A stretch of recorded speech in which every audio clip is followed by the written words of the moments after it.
An updated theater in the historical center of Kiev as a modern public space. A master who got the chance to change the conceptual notion of Ukrainian architecture.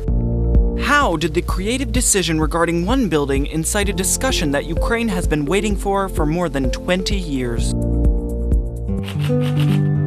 The face of each country, first of all, is determined by the architecture of its capital. London is organically the stronghold of the entire history of the British Empire, combining many styles from the English Gothic of Westminster Abbey to the eco-friendly practicality of the Mary X skyscraper, also known as the Glass Cucumber. One of the oldest cities in Europe, Prague, also copes with historical eclecticism in its own way, so that a dancing house in the style of deconstructionism, which arose around 1,000 years later, can coexist with the Prague castle of the 9th century.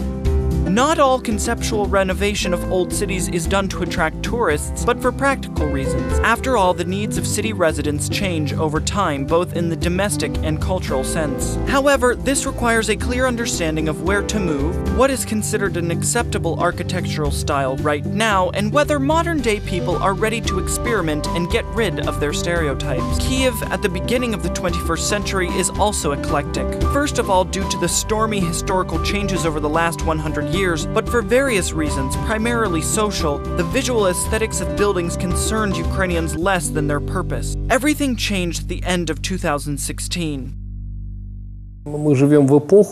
Today we live in an era when it's important to exist, not to just appear to exist.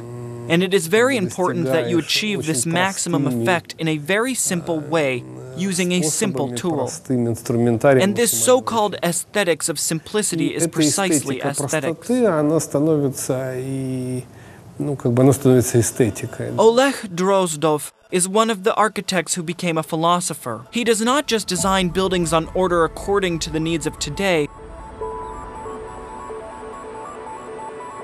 In the last 2 decades, Oleh Drozdov has created residential buildings, office centers, and restaurant complexes, all of them mainly in Kharkiv.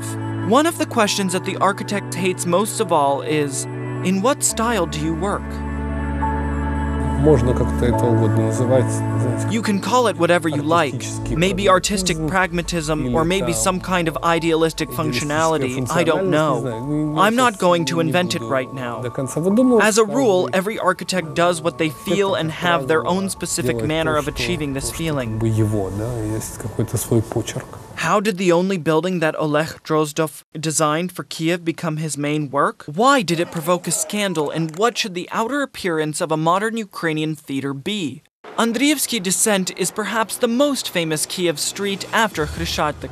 The local complex of buildings has the status of a monument of urban planning of local significance. The Descent was built starting from the end of the 18th century to the beginning of the 20th century. Later, the facades were reconstructed more than once using modern materials but preserving their historic architectural appearance. This should have happened with the theater on Podil, but the project was delayed several times due to financial difficulties. After the Revolution of Dignity, Oleh Drozdov was invited to be a so-called crisis architect.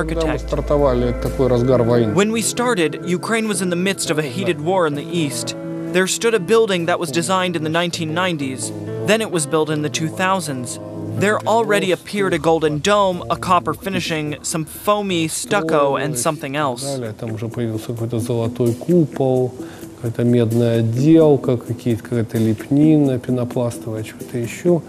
The architect did not even think of finishing the theater according to the design of his predecessors.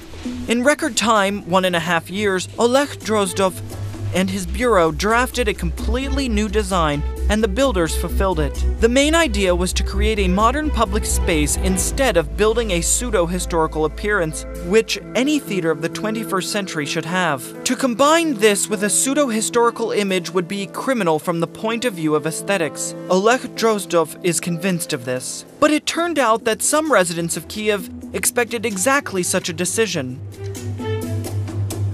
This is such a doctrine of mythological construction, to emphasize with the old days so much to the point that you think you can do it yourself and then believe that it looks as it did in the olden days. Meaning life in the scenic decorations is a natural lifestyle. That is why Oleh Drozdov decided to reinvent and reconstruct the theater on Podil without looking back at the expectations of the public audience and disregarding all superfluous features. The first problematic place was the entrance to the theater. One had to climb up the stairs, and the entrance was at the level of 1.5 meters higher than the Andreevsky descent. Then one had to come down on 2 stairways, then there was an entresol and 3 more steps, then another march, then down, and that's where the wardrobe was.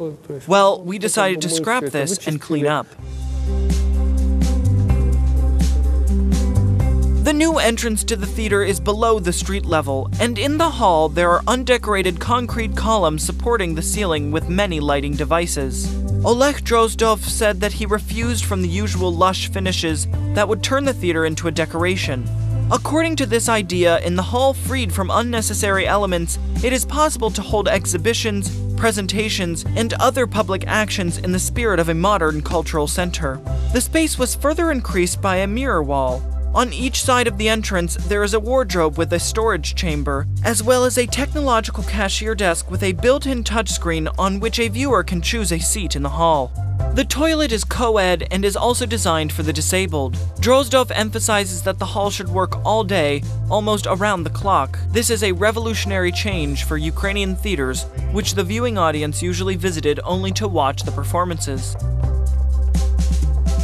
There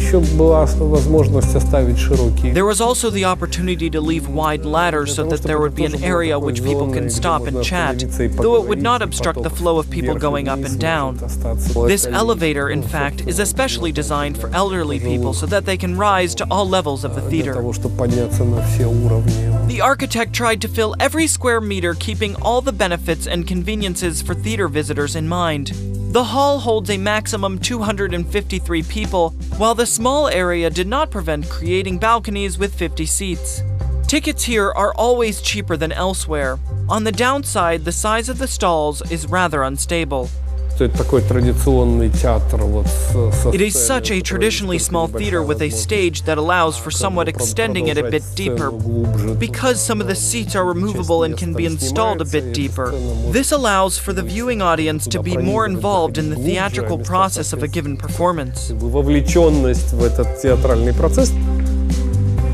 In addition, 6 seats in the first and second rows can be dismantled to make room for 4 wheelchairs for people with disabilities. The multimedia equipment of the stage is the most state-of-the-art, and the surfaces for props and scenery can instead be used for mounting the projector. Theoretically, you can even project a hologram of an actor into the hall. There are incredible technological possibilities for the directors. Any serious acoustic or electronic music, there is the possibility of subsonic amplification and monitoring. There, it is all built in. This venue allows for accommodating a variety of events, plays, concerts, and so on. And such a universal hall will serve its purpose.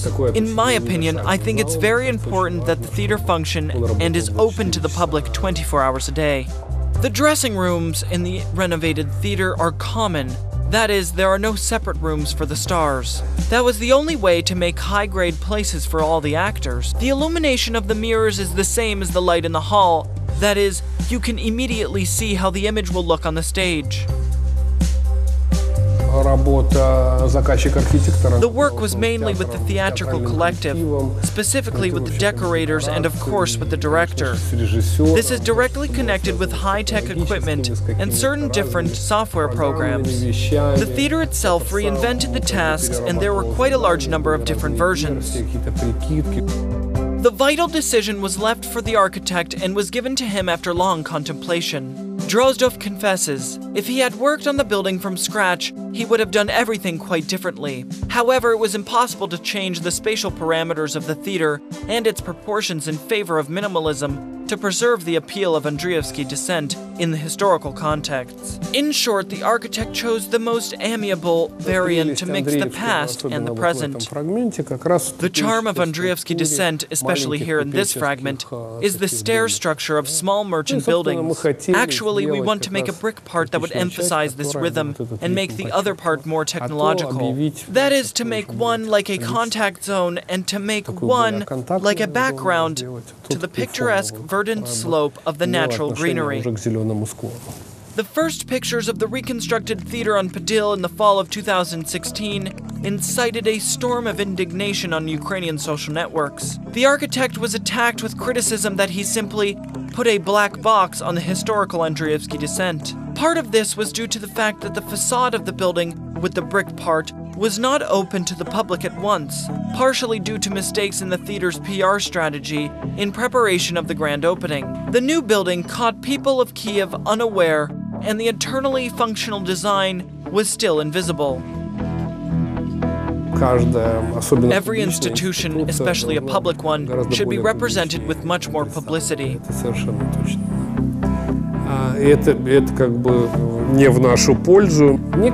This is absolutely correct. It's not in our favor. This is a story that has fallen into a certain vacuum. And of course, it shows the state of public understanding of the mission and profession of the architect, the mission of architecture, and so on. Oleh Drozdov graduated from the Kharkiv Construction Institute, but he became an architect after many years of travel and constantly expanded his horizons. He believes that it is high time in Ukraine to reconsider the education system and also the attitude of society toward aesthetic innovations. Oleh Drozdov is happy that his project launched a discussion about architecture in modern Ukraine. If there was no theater on Podil, then one would have been invented. This constructive nature of the conflict is evident. I can say that there are so many diverse critical texts that we have collected, which are on completely philosophical levels and are a kind of reflection on the questions, who are we and what kind of nation are we? Such a multitude of different reactions of the public prompted the architect to organize an exhibition devoted solely to reviews on the project Theater on Podil. Oleh Drozdov hopes that with the exhibition it will help him comprehend how to reconstruct buildings in eclectic Kiev in the future, whether there are points of contact between supporters of different approaches to urban architecture, but most importantly, in what aesthetic era of the 21st century Ukraine lives in. What is valuable for cities is the collage of their historical layers, different views, different stages, and different economic and political formations. Each era leaves something behind for the future generations of people.